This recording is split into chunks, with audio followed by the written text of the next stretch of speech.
আমরা সবাই ভালো কথা বলতে চাই এবং ভালো লিখতে চাই।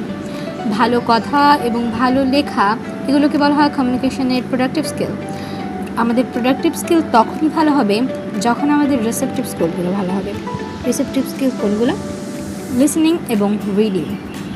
আপনাকে ভালো বলতে চাইলে এবং ভালো লিখতে চাইলে অবশ্যই আপনাকে ভালো শুনতে হবে এবং ভালো পড়তে হবে এবং ভালো করে শিখতে হবে। ধরুন একটা শিশুর জন্মের পর থেকে আপনি তার চারিপাশে 10টি ভাষায় কথা বলেন, তো কিছু বছর পর শিশুটি যখন কথা বলতে শিখবে সে 10টি ভাষায় সমান দক্ষ হবে। এতে তার ব্রেইনে এক্সট্রা কোনো প্রেশার পড়বে না। কিন্তু আপনি যখন একটি ভাষায় কথা বলবেন তখন সেই শিশুটি নির্দিষ্ট সময় পর সে একটি ভাষায় দক্ষ হয়ে উঠবে এবং অন্য ভাষাগুলো শিখতে তার এক্সট্রা প্রেশার নিতে হবে।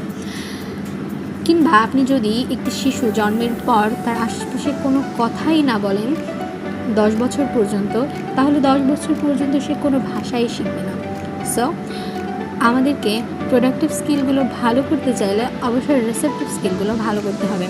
সো এই ছিল আজকের video. Thank you for watching the video. See you in the next video. Take care. Bye bye.